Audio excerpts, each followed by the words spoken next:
Podcast. And McAllister down the left field line. Connor Tate is going to round third. He will score. And rounding third is Blaylock. He will score. And the Dogs walk it off. If you're looking for the latest Georgia Bulldog news in football, basketball, baseball, and recruiting, then you are in the right place. It's third down, Bryce Young's career. You need 10, play clock at 4. From the pocket, launching downfield, underthrown and intercepted. Keely Ringo has an escort down the sidelines. All the way to the end zone, and Georgia is going to conquer the Crimson Tide. Hosted by Jeremiah Stoddard and Jonathan Williams. Georgia on the mountaintop. Demons be gone, and the drought is over. National champions at long last. Just sit back, relax, and prepare yourself for these hot takes you're about to listen to.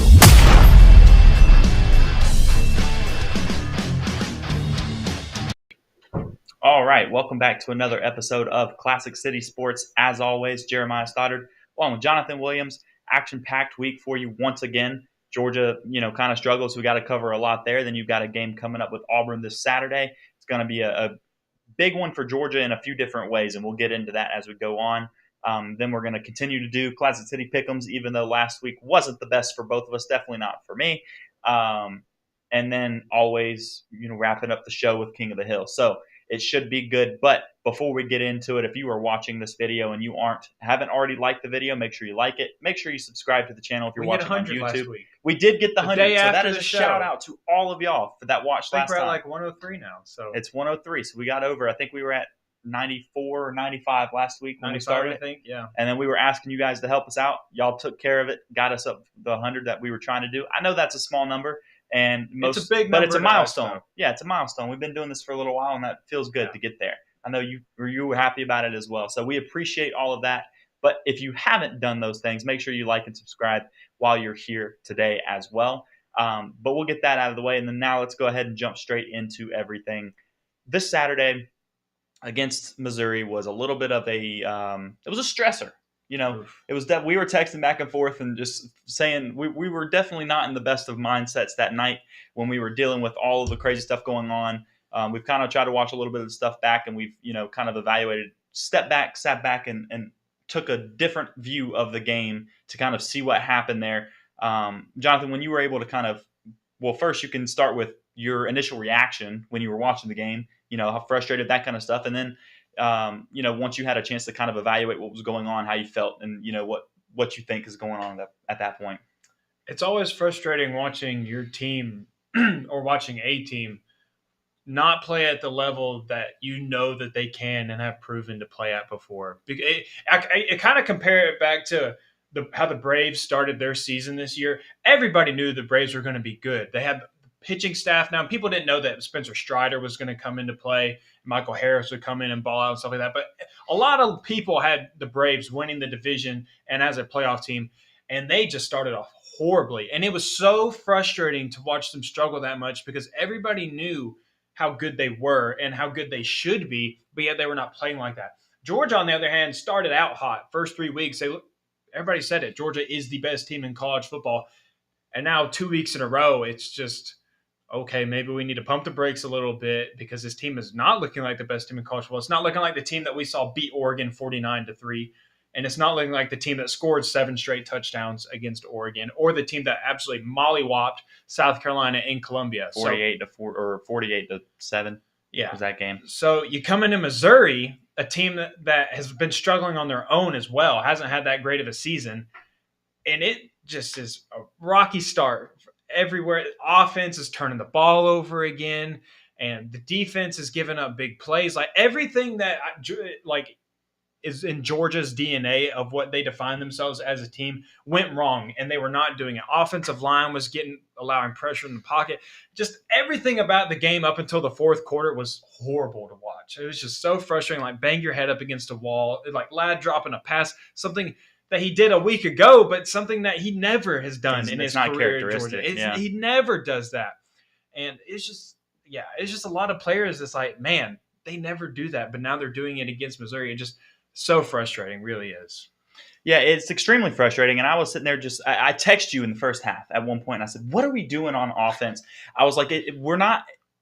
And I'm not as good at this kind of stuff as some people are as far as evaluating what's going on necessarily. But I was sitting there going that this is not the identity that we are on offense. This is not the plays that we usually run that are our bread and butter. It's not like the certain things that you want to see on a day in, day out basis. It really made me think. Now, there were some plays in there that we do consistently run that, just not our big plays like the ones that really work. We weren't running swing routes to Kenny McIntosh. We weren't running screens to Brock Bowers. We weren't doing those things that have worked so well for us, even screens to Ladd McConkey and stuff to get him in space and let him make a play. We didn't do that kind of stuff, which is what we have done this entire season.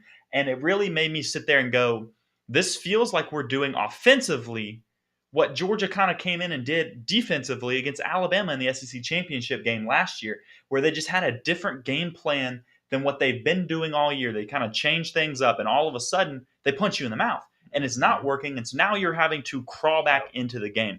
The good thing was Georgia came back in the second half, made those adjustments. In the second half, in the first half, Georgia punted 3 times, fumbled twice, right? In the first half? Yeah, Kendall fumbled and Stetson fumbled. Yes. And so you had those turnovers and then the 3 punts. In the first half, you went 5 straight drives that either ended in, I think, either ended in a 3 and out or a fumble or a turnover. Yes, in the first half. Because you only got 3 points in the first half. Yeah, you got your field goal, or did we get 2? We got 2. I'm sorry, we got 2. And that came after the 5 straight drives where you didn't do anything on offense, or you had something going and then you shot yourself in the foot with the turnover. And if you just kind of watch the players' body language in the first half, everybody looked scared to death. Like they had never been in a position like that before. Like, holy crap, we don't know what we're doing. And going back to Todd Monken's play call, you weren't doing all the simple things and all the things that got you to that point and what had made you so successful in offense. Instead of calling screens to Brock Bowers, you're calling a shovel pass to Brock Bowers, which I know if you hit it, he's running for days. He's probably still running right now. He's in the end zone. But it was just everything felt so awkward. Well, we tried that same play against Oregon in week 1, and it also looked pretty bad. It just backfired. It didn't work that time either. Scrap it out of the playbook. Go back to just, hey, Brock Bowers, here's the ball. Go. Like, we'll hand it off to you. We don't care. Just get the ball in your hands. And then when you did finally get Brock Bowers the ball later in the second half, picks up 11 yards, and he almost scores. He almost gets you in the end zone. So the good news is that when you were able to find your playmakers, they made big plays. Darnell Washington made several big plays for Georgia. He looked really good. Brock Bowers, when he got his chance, he looked really good. And 2 guys that really stepped up when they needed to. When Kyrus Jackson wasn't playing his best game, Ladd McConkey kind of had some struggles again, and you were without A.D. Mitchell. Dominic Blaylock and Marcus Rosemy-Jacksaint absolutely stepped up into their roles. Dominic Blaylock made several huge catches in the game. And then Marcus Rosemy-Jacksaint, he just impressed again. He's doing his thing right now. I'm really excited to see him continue to grow in the way that he has, because the first few weeks he's had a couple games where he kind of popped like that and really showed you something. It's when you needed it most. You needed someone else to step up into that spot, and those 2 guys. You really did. And the good thing was, and I'll stay on the offensive side and I'll get to the defensive side in a second.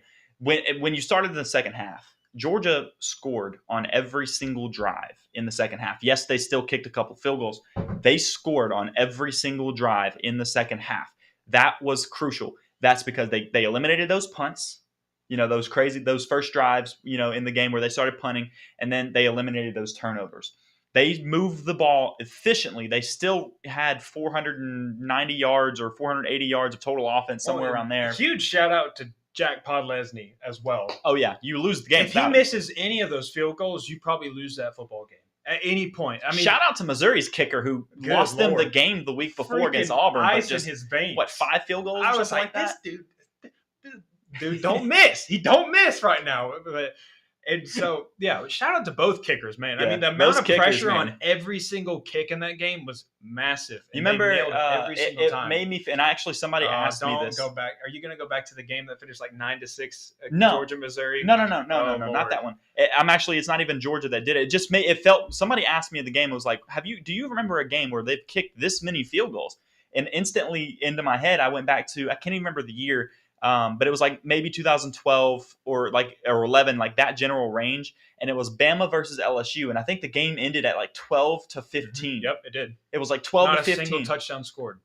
That's the game that came into my mind. I was like, that's the kind of thing. And we're not getting such great defense on both sides like we did in that game that led to it in that one. But that's what it came into mind. I was like, it's way too many field goals. The kickers were just killing it. But the good thing was the defense for Georgia, even though they gave up 22 points, the reason was I think it was 5 of the drives in the first half. And that's where they scored all of their stuff, right? That's where Missouri scored pretty much everything, was in the first half. And you gifted them 2 spots on the field after 2 turnovers. One at midfield, one in your own territory. And that's what I was going to say. Yeah. 5 of those drives, they started at least the 45-yard line on their side. They're already in field goal range with that freaking one of them they started at 45. One of them they started at 45 on Georgia's side. Yeah. So and that was the fumble by you're gifting them Kendall, points at that point. So that's why they scored 22 points on Georgia's defense. Georgia's defense actually played extremely well. Less than 300 yards of total offense. I think it was 294. And then the other side was they had 102 yards rushing, I believe. Oh. And 60 of those came on one play. I was about to. So here's a stat. Georgia, if you take out that 60-yard run or how many yards he ran for. It was close enough. Yeah. Missouri would average just 1.9 yards per rush. If you take out that one rushing play. Georgia's defense played good. That's why it's like we go back to Kent State. Georgia's defense really did not play that bad. They were just put in tough situations, it seemed like, every single time they stepped out onto the field, and they just had to do the best with what they got, man. I mean, they stopped them almost every single time. They gave up that one touchdown where it was really just a good play call by Missouri. Kamari Lassiter got a little confused, and the guy was wide open in the end zone. He daggum dropped it because the quarterback almost overthrew it. But still, they capitalized on that opportunity. But other than that, your defense held up for you. Your defense kept you in that game. If that guy scores on that run, that 60-plus yard run, game over. Shouts to Malachi Starks for absolutely. He was on the other side of the field and just darts the whole 60 yards and tackled the guy. And that takes discipline in that situation to run that guy down. He wasn't the closest guy to the guy. He just was the fastest, apparently. And I mean, inches away from getting into the end zone. I mean, inches away. Yeah, less than a yard. Less than a yard. Saved the game right there. If he gets in the end zone, you lose that game. So your defense actually played really good almost. Now, of course, there's things to clean up with. Like Keely Ringo had a play where, you probably should have pass interference called on you. You got there a little too early. You got burnt a couple times. So there are some things to clean up. And especially there's going to have to figure some things out with Jalen Carter being out for a few weeks now, which is really unfortunate. That is it officially an MCL sprain or something like that? Yeah, and it's unfortunate that the play it happened on. If you want to hear someone really break it down for you of whether or not it was dirty, I encourage you to go watch Brooks's All 22 film that he released today. Really puts it in perspective of whether or not that guy made a dirty play or not, and I think he does a great job defining what is and isn't a dirty play from a perspective of a former offensive lineman. A guy that has played that position before. So I would ran the triple option where they cut block a lot. Yeah, so we're not going to sit here and rant on anything, but I think Brooks does a really good job of discussing that. So you should go check that out. It's a really good 5-minute clip of him. He even posted on Twitter as well. If you want to go check that as well, but.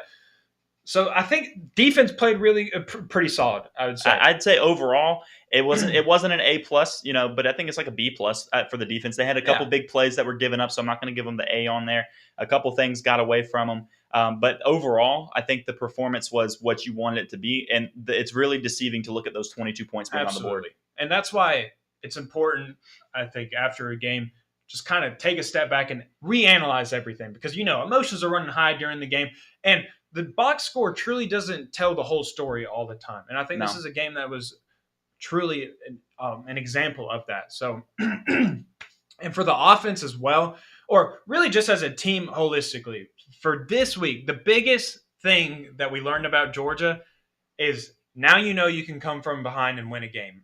If you ever need to do that in the remainder of the season, that your team is capable of. My heart can't take that. That was tough. Stetson Bennett finished the game 7 for 7, I believe, and led his team down the field for a touchdown. Yep. He had finished the day with 300-plus passing 312, yards. yeah. So it was like 24 for 44. He threw the crap out of the ball. But that's another thing. Last year, anytime Stetson was put in that position, Georgia doesn't win those games. Actually, what was the stat? I think there was like 4 or 5 games that he had thrown for 30-plus times, and Georgia lost every single one of them. So you throw 45 times and you win the game. You win the game. So that shows you something. And he threw for 312 yards. Yeah. So I think that's the biggest takeaway from Georgia here. And the fact that and Kirby made a comment about how this was a really big game, not in regards to just winning the game or whatnot, but a big bonding moment is what he said. Your back's against the wall. You come into halftime. You got to light a fighter under someone. And I think there was a coach. I don't know if it was Kirby. I don't know if it was a player or someone. But someone said that Darnell Washington and Stetson Bennett were the leaders in that locker room and basically told everybody what needed to be done in the second half. Can't hang our hats now. We got to finish this game. We got to get out of here with a win. So kudos to those guys, knowing that you have leaders. Jamon Dumas Johnson showed leadership in that sideline, game. Yeah. Lighting in. You could say what you want. People are going to say that, Kirby Smart's locker room is in shambles. He can't control his players. No, it's just that's Jamon Dumas Johnson being respected as a leader. If you look at Kamari Lassiter, he's making direct eye contact with Jamon the entire time that he is speaking. Takes his helmet off even to look him in the eyes. That's someone that he respects in that locker room. So that's just guys being leaders, and that's key in those types of moments. And you can tell he's not arguing back or even saying anything. He's listening to what the guy's saying. He expects better from him. Because your locker room has a problem if Kamari Lassiter then starts arguing or even fighting, getting in his face and stuff like that. But it's not in shambles. You don't have a problem when it's one person talking to the other and the other person's listening and absorbing that information. That's the same. Somebody else brought this up, so this isn't my observation. I saw it on Twitter the other day. It wasn't the exact same, but it did feel similar to where you saw Nakobe, preaching to Kendall in the national championship game and getting in his face, but then turns around the very next play. Kendall goes and makes a huge sack. Kamari went on to have a really good game after that. Kamari had a good game overall. Plays. Yeah, he did had a couple plays, or at least a play where they were kind of a miscommunication on, and that was clearly what was going on there. But early in that game, I was telling you this earlier, he was flashing. He was making plays. He was in the right spots. He was doing stuff. And I think he had a really good game overall, and that's just a moment where you've got somebody, trying to be a leader. And, in years past, I don't know that Georgia wins that football game. Previous years, Georgia probably does not come out of Missouri with a win in that type of game. I looked it up today. I looked up all 15 losses in Kirby Smart's career. They averaged 2 turnovers per game in those losses. And all 15 of them, they averaged 2 turnovers. Georgia in the last 2 weeks has averaged 2.5. So, years past, I don't know that you walk out of both Kent State and Missouri with a win. You probably win. You probably split them in years past, talking 3 years ago, because last year's team was special. They weren't even in a dogfight like that until they actually had to play some competition later on in the year. So, yeah, for sure. And this is one thing that Georgia right now is not the number one team in the country. After watching the past 2 weeks, I think they struggled. I would say, and that's not me just saying, I'm not one of those fans that's going, good, take it away because it apparently got to their head or all that kind of stuff. That's not how that works. I don't think that's I don't think that's I need to bring back my rant from last year saying where I talked about the same kind of thing. Quit saying that Georgia, we don't want the number one ranking. That's bull crap, man. That is bull crap. I don't think that having the number one spot played a factor in that. Otherwise, it would have played a factor against South Carolina, and it didn't. South Carolina lost by 41 points. So I think it's one of those things that it didn't have anything to do with it. I do think that they deserve to fall to number 2 because they got to jump. Think about it. They got to jump Alabama after Alabama had a bad showing against Texas, right? So then Alabama should get to jump Georgia after Georgia has a bad showing against Missouri. It's fair. To me, it's okay. And Georgia could potentially get it back. Do I think that Alabama has another game like that? I really don't. But I'm hopeful that Georgia won't have another game like they just had on Saturday either. Rankings don't even matter until after that first weekend in December. After conference championship weekend, that's the only time where rankings matter. That's it. So we're in first week of October. Rankings don't matter. It doesn't matter if you're second or if you're 22nd. I mean, if you still control your own destiny, you're in a perfect spot right now to make a run. I told somebody else this. I was talking to somebody yesterday about it, and I said, I really don't care. If we were number 1, I don't care for number 4. At this time of year, it isn't. I do think it's important that you are in the top 10. Stay in the conversation. Because you got to be in the conversation. You got to be high enough. You got to be up in the top 6, 7, something like that. So you give yourself a fighting chance to be able to be in the top 4 once they release those playoff rankings at that point. So if you didn't start the season at 25, then it doesn't matter. If you start the season at 25, then each spot matters because you got to climb into it. Takes care of football. Bottom line. Georgia takes care of business the rest of the way. They're going to be fine. Yep, you control your own destiny. You just win. Like you literally. I know everybody says it all the time. You play do control to win the game. You get to control your own destiny. Just keep playing and keep winning these games, and then you're in a spot. You know, if you can get to what most everybody predicted, including us, was Georgia going 12-0 this year. As long as you can do that, you will be where you need to go. These games don't matter anymore. You won them. They're a win in the column. That's all that matters. Because come week 10, they're going to say, yeah, you beat Missouri. They're not going to say, yeah, but they really sucked against Missouri back in week 5. Well, heck, I mean, in 2017, you got blistered by Auburn and their regular season matchup in Jordan-Hare. Yep. I mean, absolutely blistered in that game. Beat by 3 touchdowns. 3 weeks later, you were in the college football playoff. I mean, you got 2 weeks demolished. 2 weeks later, you beat Auburn by 21 points. Football is going to take care of football. If you run the table the rest of the way, you take care of business, and you play like you're capable of, nobody's going to be talking about what you did in week 4 or 5 against Missouri. Nope. No one's going to be talking about it anymore. And honestly, we're done talking about it because it's time. It's time to move forward. Yep, Auburn. So when you look at Auburn, it is a team that barely beat Missouri the week before Georgia played Missouri, right? And I mentioned it a little bit ago. Missouri wins that game if their field goal kicker makes a fairly easy field goal. But then against Georgia, he makes no issue 5 against of them. Georgia. Nope. He apparently figured it out. But anyway, so you have a team that struggled against Missouri and lost to Missouri when they got in trouble down the stretch. Yep. And then now Georgia's going into, or they get to stay at home. So it's a home game. They get to play at home against them. They are a 30-point favorite. What is your thought on that? That's where we'll start because you and I talked about it. I do think that that's a little high. There's no way. I'm not saying they aren't capable of winning that game by 30 because if they come out and execute like they did against South Carolina and they did against Oregon, where they are scoring those red zone touchdowns when they get there, not settling for those field goals, they are capable of doing it. Would I put my money on Georgia plus 30 or minus 30? No, I wouldn't. I think now, first off, Vegas odds are all about who's putting money on who. Clearly, people are putting money on Georgia to win this game, and that's why the number has risen from 26 to 30. And it's only halfway through the week. But I think what it also tells you is that nobody's expecting Georgia to keep struggling. Right. Nobody's expecting Georgia to continue to struggle against teams that they shouldn't.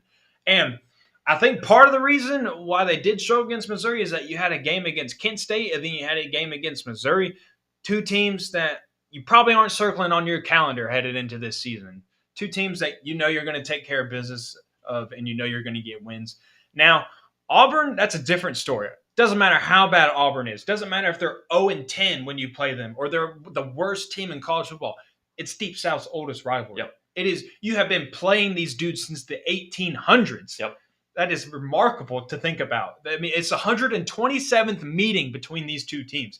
I don't care what the records are. I don't care what the circumstances are. These 2 teams hate each other. There is no lack of hatred, and it's always going to be a big one. It's always one you circle on your calendar, and it's always one where Georgia's going to show up and give Auburn their best, and it's one that Auburn's always going to show up and try to give Georgia their best. The good news, you're at home, and Auburn has not beaten you. I cannot stand Jordan-Hare Stadium. Oh my God! And yeah, there's some weird stuff that goes on down there. There's some voodoo magic around that stadium. But the good news is you play them at home, and they haven't beaten you at home since 2005. Wow. I mean, good Lord. It's crazy if you think about that. That's a long time to go without beating a team in their home stadium. It's just, and Kirby Smart's lost 1 time to Auburn. It was back in 2017. We already covered that. And since that, Georgia has beaten them by like an average of 17.6 points per game. Like it's been dominance for Georgia in this matchup.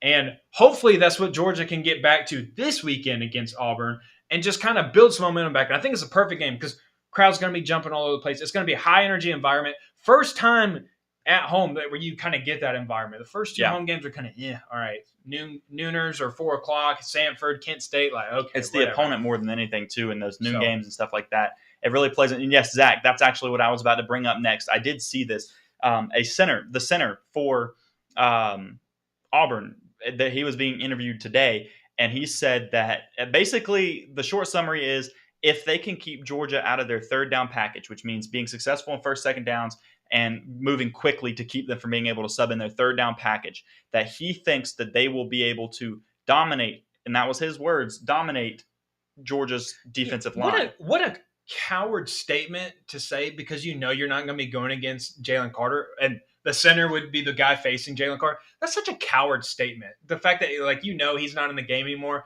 and just to blindly say something, when are people going to learn? You give Georgia bulletin board material.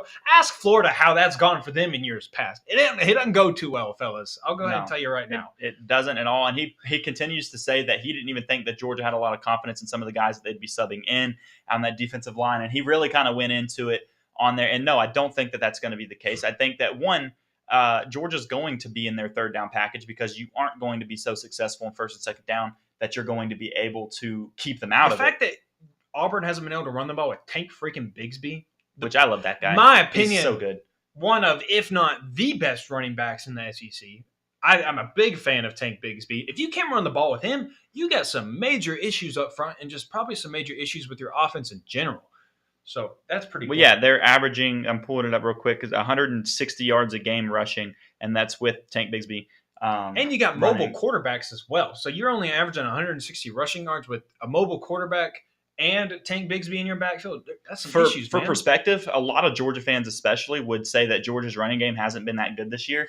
But Georgia has 179 per game. So they've got 20 more yards per game on the ground without Tank Bigsby. Slinging the ball around the yard a lot. Yeah, because they're throwing the ball 300 plus yards, 343 yards a game for Georgia passing, which is one of those things that I think that Georgia's going to continue to play pretty well against Auburn. In the passing game, they're going to be able to stretch. I do think that they're going to get, I don't think they come out and run the same type of offense they did in the first half against Missouri. I think they stick to what they've been playing.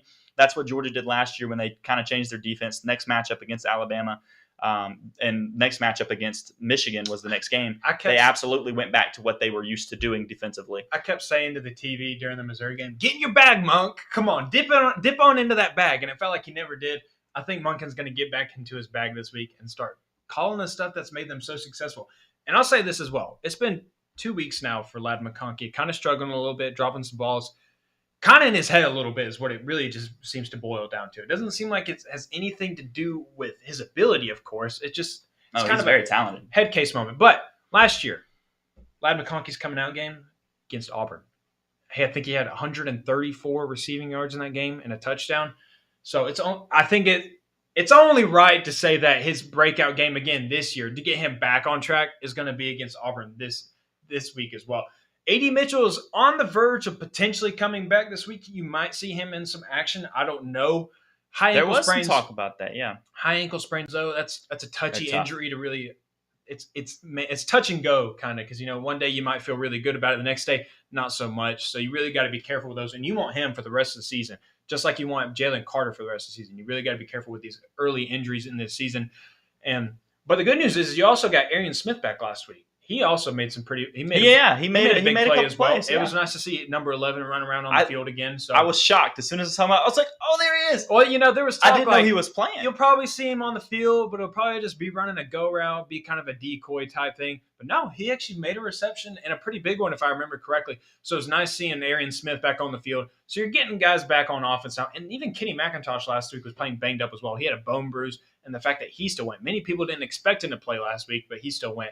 So really it's important this week more than anything to just get back into the roll of things and really build up some momentum. And it's a perfect game to do it in your home environment against a big rival, get a big win, and then you're coasting through the rest. And you're starting the bulk of your SEC schedule right now. You got Auburn, and then Florida's around the corner. Tennessee's lurking. Kentucky's lurking at the end of the season as well. So you got some big games coming up. It's crucial that you get into your stride now and you maintain it, especially against. You also got Mississippi State, who's ranked now, looking pretty strong as well, scoring a lot of points as always.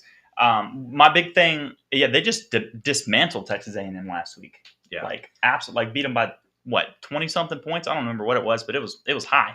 And Texas A&M is the one that's falling from grace quickly on their side of it. But I'll give you this. My two keys to the game this coming Saturday, and they're pretty straightforward. And most people can probably figure this out. Number one, don't turn the ball over.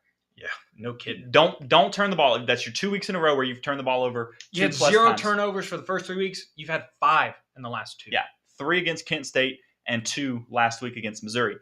Eliminate those, and you keep different from ball game. You're giving them extra possessions, and you're putting them at good field position. Was You big were on both of driving those. down the field and both Kent of those State, turnovers. well, Kent State, the fumbled punt gave them the ball in the red zone, so that was immediate. Mm-hmm. And then, the fumble was on Georgia's side of the field this past week.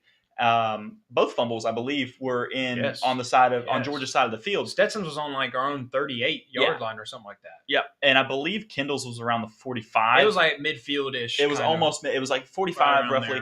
But eliminate those. If you take those out of the game, you take those extra possessions away from the other team and good field position where they put points on the board from those. Makes a huge difference. Number 2 is going to be scoring in the red zone, but not just the field goal. We've got to – you don't have to score 7 straight touchdowns, but you cannot kick 4 field goals in the game coming up against Auburn. Let me plug my stats, Stoddard. Go for it. You got it. So Georgia has had 31 red zone attempts this season. 31. And out of 31, they've scored on – shoot, I'm blanking on what the stat is. I'm going to have to pull it up on my phone. Bottom line is – you're kicking a lot of freaking field goals, and you're kicking more field goals than anyone else in the nation. I want to get the numbers exact on this, so it'll take just a second. Which, by the way, if you would see these numbers already if you follow him all the way on that far side over there, Dr._J Will. That's where he posts his stats of the day, and this is one of them. All right. So Georgia has the second best red zone scoring percentage amongst all FBS teams. Second best red zone scoring percentage. The issue, however, is out of 31 red zone trips, 11 of them have resulted in field goals. Georgia is the only team in the country currently to have more than 10 red zone field goals made. 10 or more is what it should say. So you're kicking more field goals than anybody else. You also lead the nation in red zone attempts, though. So that's a major plus, is that you're getting there more than anybody else. Now it's just a matter of when you get down there, you have got to capitalize on it with touchdowns instead of field goals. It's okay if maybe 1 out of 4 or something like that stalls out and it ends up in a field goal. That's okay. But you can't be kicking 4 straight field goals like you did against Missouri. You cannot be doing that. You have got to get in the end zone, and that's something Georgia has to fix. But I agree. Those are the 2 big keys for Georgia for the rest of the season. That's it. Take care of the football and get in the freaking end zone when you're in the opposing team's territory. That's it. That's all you got to do. And like I said a minute ago, I wouldn't put my own money on Georgia to cover that 30-point spread this week because of the past 2 weeks, because there is some uncertainty on there. But if Georgia does not turn the ball over and they score those touchdowns, they only kick maybe 2 field goals in the red zone next week, then I think – because they're going to move the ball. Once again, this team is averaging over 500 yards of offense a game. Moving the ball. And so they are going to move the ball. They're going to be in the red zone. So if they can settle for – or if they don't have to settle for field goals – and they don't turn the ball over, I think they can cover that 30-point spread this week. I really do. I think this is a very important game for Georgia, just for confidence. I think it's one of those games like fans. I don't care about the fans. I'm a fan too. So I understand like when you get frustrated with it. I really do.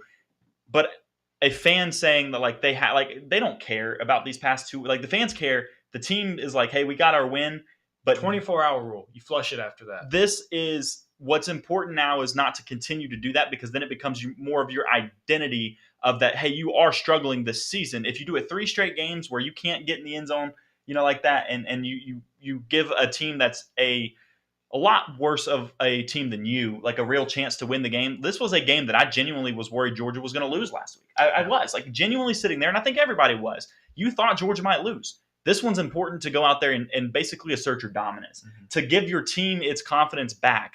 So it feels comfortable, moving forward and saying, hey, we are still that good team that everybody talked about at the beginning of the year. We just had a couple of bad weeks in there, still got the wins. We can move forward. They don't matter anymore, but this is who we are today. That's what you need to get. Pull up that bottom comment for me, Stoddard. You're the one that – I'm going to give a shout-out to my old man right here. This is my dad right here. He's saying you got to scheme Darnell touches in the red zone. Ban the man. Yes, you absolutely have to. And I tweeted another stat saying, just flaunt my own stuff right now. I'm plugging myself all throughout the show, but I think it really does relate to what we're talking about. In just 5 games this season, Darnell Washington has already set a new career high in receiving yards with 184, career best. He also has tied his career high in receptions with 10 and is averaging 18.4 yards per reception. Get that man the rock. I don't care, especially in the red zone. He's taller than everybody. Look, I'm 6'6". 6'8". Add another inch to me and 60 more pounds of muscle, not fat, not just weight. I'm talking 60 more pounds of muscle. That's Darnell Washington. I'm not saying I'm some massive human being walking around, but that man is. All right. Freaking beanpole over here. I am a beanpole. The wind blows too much. Lord. He's going to fall down. Goodness Jesus. gracious. Nothing takes down Darnell Washington. No. I mean, guys were just bouncing off of him against Missouri. Get that man the ball. Dude, that play against Missouri where it was on the far side of the field, and he's just running right down the side. He catches it, and he's in the air. He's not even playing it on the ground. He's in the air, reaches up. Dude hits him, which, by the way, was targeting. 100% of the way was just targeting. Just because you're a big old boy doesn't mean you can't get targeting. Definitely was targeting. Just because the dude bounced 5 yards backwards after you doesn't mean it can't be called targeting. It's not your fault that the other dude is just smaller than you, so he hit you and he went backwards more than you went backwards while you weren't even playing it on the ground. But no, that was an incredible show of like his physicality and his size. For sure. I saw something funny today on Twitter. Someone told me you cannot even create Darnell Washington in NCAA 14 because the measurements. They lock it out. You cannot even make someone that size at tight end in NCAA 14. You cannot make Darnell. That's how big this man is. He's bigger than video NCAA games. Even is like, nah, fam. This is a legitimate cheat code. We cannot be having this type of specimen running around on the field because you're gonna win 99-0 every single time. So NCAA. Jesus. Next year, we got to have Darnell. We got to be able to make a copy of Darnell Washington in the game because we're not going to have him. We're not going to be able to use him next year because he's going to be gone in the NFL, getting that hefty paycheck that he's deserving this year. But you at least know that you have human beings this big playing tight end. He's proven it to you. It's possible. While it's against all odds, yes, it is very possible. But he's doing it. He's a big man. Get that ball to Rockmore. Give Rock Bowers and Darnell Washington the ball, and you set, man. That's all you got to do. That's once again, just get back to what you're used to doing, and then you'll be fine. I don't think you're going to have any more problems moving forward, but. I think that Georgia's going to – I think this is going to be a different type of week this week. I think you should be excited to watch Georgia play this week against Auburn at home. As fans, if you're going to the game, make sure you're loud and proud and making everything – make it a fun environment for the team, and they'll play for you. I really feel like they're going to give you what you're coming out here to play. Outside of Georgia, it is now time for Classic City. Rivalry to talk about. Yes. We got Classic City Pick'ems coming up. Last week was a rough week for me. Jonathan is now back up by 1 in the standings. I'm trying to pull up the overall record. And trying to get them up there for you guys. The overall ranking, I think it is. Yeah, so I am now 6-5. Yeah, and Stoddard is now 5 and 6. Yeah. Those are your standings right now. I had a bad week last week. Hold a 1-game lead right now. Last week was a bad week. You tried to warn me last week, too. I went 1. I know. I told you. I said, buddy, you're putting all your eggs in a basket that consists of the Pac-12 and the Big Ten. That ain't a good look. Hey, you'll like my picks today, then. He's going back to his roots, baby. My picks, gracious. I went back to some teams that I feel more comfortable picking on. But I'll let you start. I'll let you go with the first one. First one. I got TCU -7. I like that one. Absolutely dismantled Oklahoma. I mean, it was there was people joking about who's going to get to 63 first, Aaron Judge or TCU, because they were pouring it down on Oklahoma this past week and just crushed them, absolutely dismantled them. So TCU is going against Kansas, 2 undefeated teams. Now, the reason why I'm liking TCU in this matchup is TCU is running hot right now, and Kansas has had a couple struggle wins right now, pretty emotional wins. They had that one game against Duke where it came down pretty close, and they had to really fight for that one. Whereas TCU's riding high right now. They're riding a big wave of momentum. They're 7-point favorites coming into this one. I really like the Horned Frogs in this one. Great mascot, by the way. One of my favorite mascots in all of college football. So TCU -7 against having a mind blank against Kansas this week is who I'm rolling with for the first one. Kansas has looked pretty darn good. They have out of freaking nowhere, undefeated. Go Jayhawks, baby! They're not just a basketball school, all right. Put some respect on their name. Yeah, what is it? 5-0 now officially? Oh yeah. 5-0 officially on there. I don't mind that pick though. When I saw that, actually, you sent me your stuff. I had to go back and look to see who you picked again and be like, because I started to look at that game for a minute and start looking at it. So we'll see how that goes. There weren't very many good ones to choose from. No, and that's why I'm going to start with this one because I think my next one. My next one I think is better, a better pick than this. But this is my first one. Is I've got Ole Miss -17 against Vanderbilt. Oh, not this one. I meant your. My next one is the one that I think is a lot better. This is my first one. It's a little bit of a stretch on there. Ole Miss 17 has a lot of points. I usually shy away from spreads like that because there's just so much uncertainty. All it takes is one play to change it from like a 20-point game to like a 13-point game. Man, they get you. Yeah, those late games, a trash time, garbage time touchdown or something like that. And so Bama killed Vanderbilt as we all expected. I don't expect, Ole Miss to put 55 up or 55-3 type score, but I do expect them to.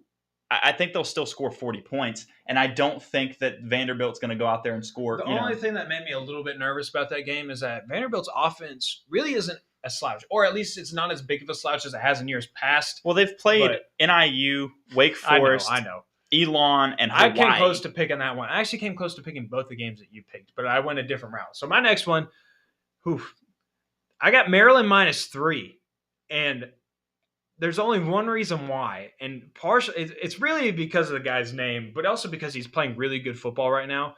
But I don't know if you guys know who Maryland's quarterback is, but it's Talia Tagovailoa. It's Tua's. It's Tua's brother. It's Tua's brother. Yeah. And he's freaking balling out at Maryland for the Terrapins this year. He's got 1,400 passing yards and 8 touchdown passes as well. He's playing pretty freaking good for the Terrapins up there, and they got some pretty good wide receivers as well. And they go against Purdue this week. Maryland's offense scores a bunch of points, and they have all season, whereas Purdue's really hasn't been able to keep up with that type of pace. You said the spread was 3? -3 for Maryland. So I'm rocking with Maryland on this one. They're having a pretty solid season for themselves. I think they're 4-1 right now, and Purdue is 3-2. So I'm taking the Terrapins -3 against Purdue. I know I gave Stoddard hell last week for dipping into the Big Ten, but I'm going against my own advice, which might bite me in the butt this week. But I'm going. Let's with see the if Big it works. Ten. If it bites him, if it bites him, you're not going to see either of us touch a Big Ten team the rest of the season. I don't know if the Big 12 and Big 10 combo is any better than the Pac-12 and the Big 10. But it's really not. We'll find out. Because I want to hit on this just because it's kind of relevant. Talking about the Big 12. Oklahoma really did fall from grace. But see, I didn't even expect Oklahoma to be that good this year. You have a first-year head coach in Brent Venables, who's a defensive-minded guy. Shouts to Rudes. That's what got me this comment, by the way. Rudes is sparking up this conversation. Section. It's a good conversation to talk about. And then you brought Dylan Gabriel from UCF to come be your quarterback. Who, don't get me wrong, he's a solid quarterback, but he's not just below you. It's not what Oklahoma's used to having at the position. It's like, I didn't expect Oklahoma to come out here and be a top 10 team this year, if I'm being honest. First-year head coaching situations are always a little finicky. You really never know what to expect, and you can't put too much emphasis on a coach's first year. I mean, Kirby Smart almost went 500 in his first year at Georgia. Now look at what he's doing. So you got to give those things time, and I think if they do give Brent Venables time at Oklahoma, then they will be in a better spot, especially considering you are coming into the SEC. So having a defensive-minded coach is probably good to have in that type of conference, but you just got to give him time. But yeah, Roots, it is a hot mess up there with the Sooners right now. Very hot mess. Yeah, it's really been rough there, and it'll be you got to give them time to see what they're going to be able to do. I'm not big on these first-year head coaches having incredible seasons and putting all the eggs in the basket. Hence, we all know how I feel about certain teams in this podcast space. Still hating on them. But I'm not. But I give them a lot more credit now than I did at the beginning of the season. You're welcome, Lincoln. I got you back, buddy. I give them a lot more credit at this point than I did before. And I know because Zach mentioned this in the comments earlier. He said fade USC. I don't touch USC at this point in time of the pick'em stuff anymore. I'm shying away. Actually, last week I really, really wanted to pick against them. And I should have because they didn't cover the spread. They didn't cover the spread last week, and I really looked at that game and I told you, and I was like, that one wasn't an emotional pick. I was like, I really think that this is going to be one that they could not cover, and I stayed away from it, and that was my own fault. But I was just too nervous to touch them again. Arizona State was coming out of some very murky waters with their head coaching situation and all that stuff. I was like, I wouldn't touch that one, but no, that was Oklahoma. Oh, you mean 2 weeks ago is the one OSU. You're talking about? Yeah. OSU. Okay. When they were playing Oklahoma State. Yeah. That was the game that I was. There ain't a lick of defense in the Pac-12. Maybe Dan Lanning can show these people the right of way with Oregon up there. Like, hey, defense is pretty good to have on your football team too. Nudge, nudge, wink, wink, Lincoln Riley. You might want to think about that and start recruiting some defensive players. Just because you got a Heisman quarterback doesn't mean everything's fine and dandy and you're going to be hoisting up national championships every single year. Yep. No, but that's enough about the Pac-12. I'm going to bring us back to focus on Class City. Back to the SEC. We are a little bit of that. We see a squirrel sometimes and we get focus on it. But we appreciate the comments because the comments are what sparks conversation. We want to engage with you guys too. You're here supporting us, and so we if that's what you want to talk about, we'll talk about it for a minute. We're here. But my next pick is Tennessee -3, I believe it is. Yeah, -3 against LSU. Reason for it is LSU is surprisingly 4-1 right now. I know. Which is pretty crazy. They've been having a pretty solid year after that debacle against FSU. Because oh my god, it was not looking good after that one. Yeah, and Oregon is 4-1. They are looking decent as well, Zach. But LSU being 4-1, I think it's a little deceiving. They had that really bad game against FSU. They really, really got lucky last week against Auburn. Auburn gave them that game, basically handed them the ball. And I just don't think that that's going to be something that Tennessee does. LSU struggled to score a lot of points last week. I think they only scored 21. They won that game by 4. I think that Tennessee is going to just outrun them. I think 3 points is going to – the reason I like that spread is because I don't think that they're going to have a chance to keep up with Tennessee. They don't have a good enough defense to actually keep them at like a 20-point game, which is what they would have to do in order, in my head, to beat Tennessee or not let them cover that spread. Well, my dad's pointing out right now in the comments is exactly why I did not pick this game, because it's an 11-a kickoff in Death Valley. Death Valley is one of the most hostile environments in all of college football. I do not like touching games, regardless of however many points they're underdogs or favorited by. I don't like touching those games, and especially don't like. I picked Tennessee against Florida, and man, I had a bad beat in that game. We were watching that one together, and we were at a bar downtown watching that one. That was fun. It was not a good time. I thought I had it in the bag, and then Tennessee let me down. I would never. That was a good one. That's one I'm going to stay away from for a while. And teams that just don't really have a defense, I have a hard time picking them because to this point, though, I understand that it's an 11 a.m. kickoff in Death Valley. The 11 a.m. kind of takes away the Death Valley part. If this was a night game in Death Valley, if this was a night game or at least a midday later game. Cajuns get after it, Stoddard. I'm just saying. They're drinking at 6 a.m., 5 a.m., whatever it takes. They are, but usually Georgia is a hard game to play in Athens as well. But you put us at a noon kickoff and all of a sudden it's not the same. It's just not. I get it. And so I understand playing in Death Valley is extremely difficult, but a 3-point spread in a game that I think that they're going to I do think Tennessee's going to go out there and score 40 points in. Them Cajuns have been doing lines of Tony Sashery's seasoning, brother. They a different breed out there, so we'll see. Yeah.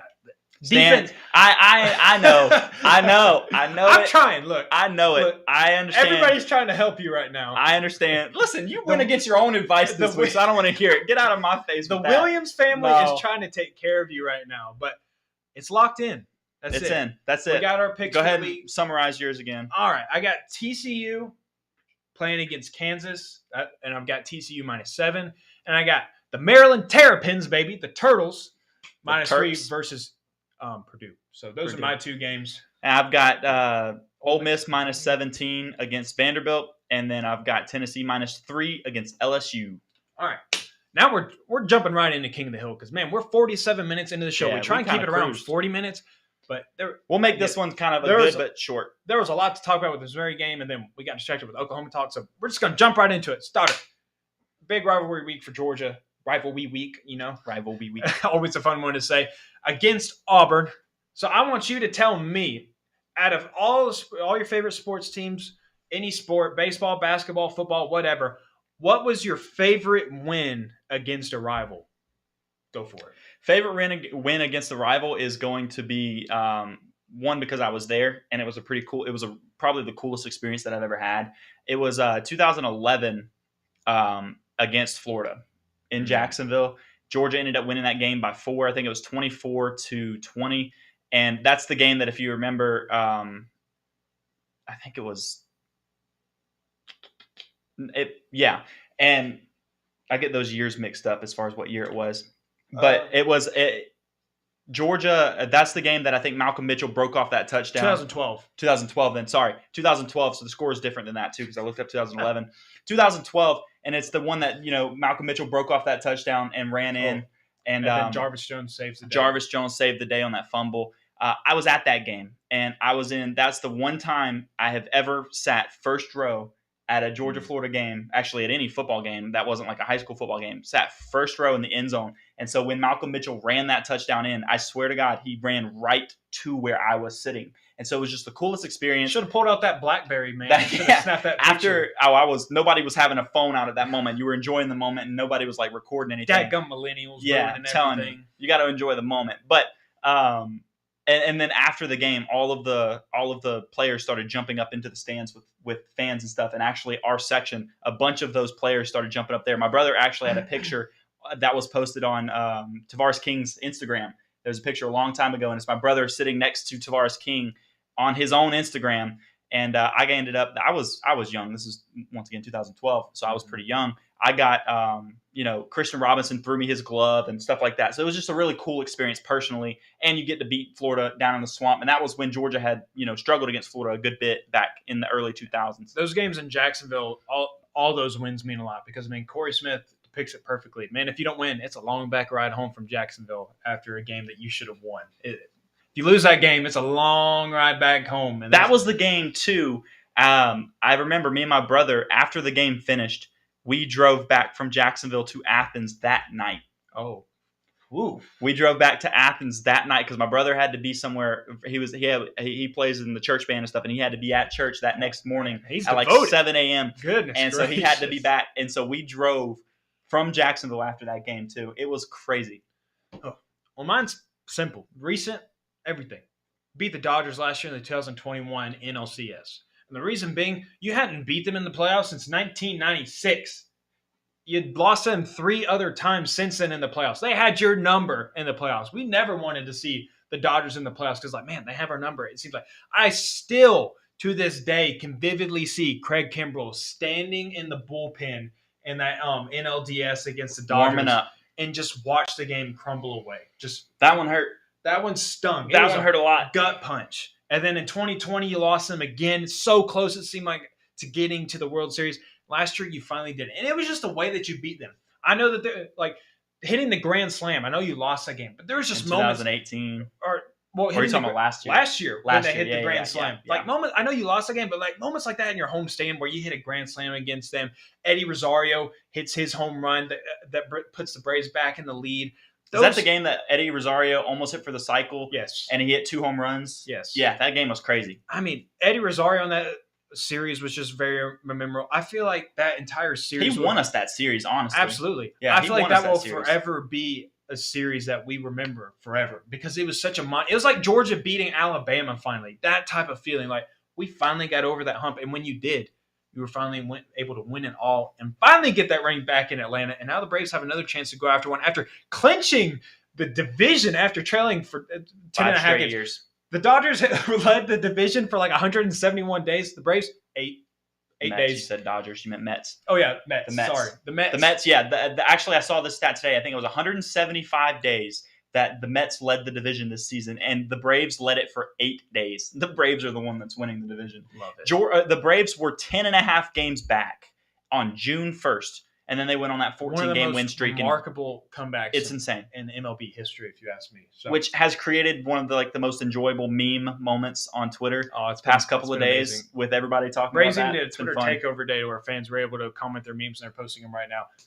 Look, now I got the whole crew in here. My mom's saying that the 1982 Georgia versus Auburn was her favorite win against a rival. I'm telling you, Georgia versus Auburn, always a special game, and it always has high stakes. Sent Georgia to the Sugar Bowl that year in 1982. Had Herschel back in that day, man. So that was a big win for Georgia, of course. And, yeah, we got more Jacksonville games popping up. Marion mentioning one. So the games in Jacksonville always have high stakes. But, yeah, I had to go with the Dodgers and the Braves last year. Because I thought about going with the Dodgers in the series and stuff, too, at one point. But then I couldn't even remember. One game that was big, we actually lost that one, which was so crazy, though, was in 2018 is what I kind of mentioned a second ago, when Acuna hit the grand slam off of Buehler. And moments like those, that was one of those crazy games. Yeah. That's the one that girl said she would get his face tattooed on her if he hit a grand slam, and he hit a grand slam, and she actually got the tattoo. It was pretty cool.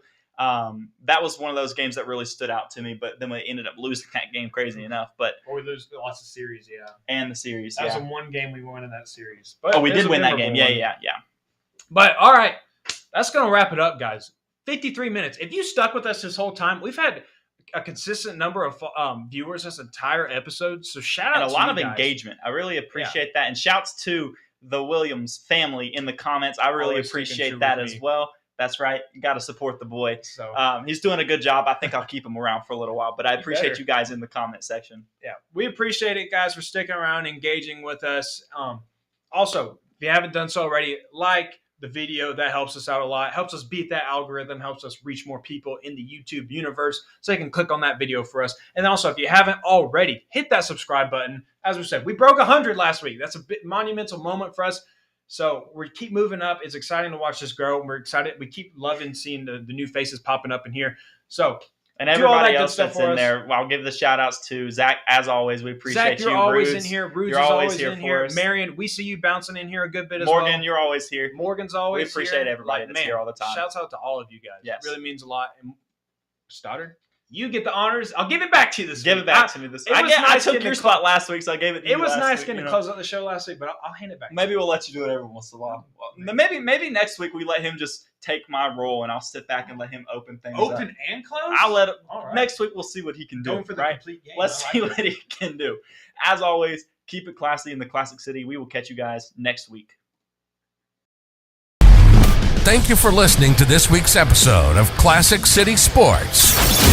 Take a second to subscribe, rate, review, and share with your friends and family. Feel free to reach out to the Classic City Sports Crew on Twitter with any topics you'd like discussed. You can reach out to Jeremiah at The Stodfather, to Jonathan at Dr._J Will, and make sure to follow at Classic City Pod for show updates.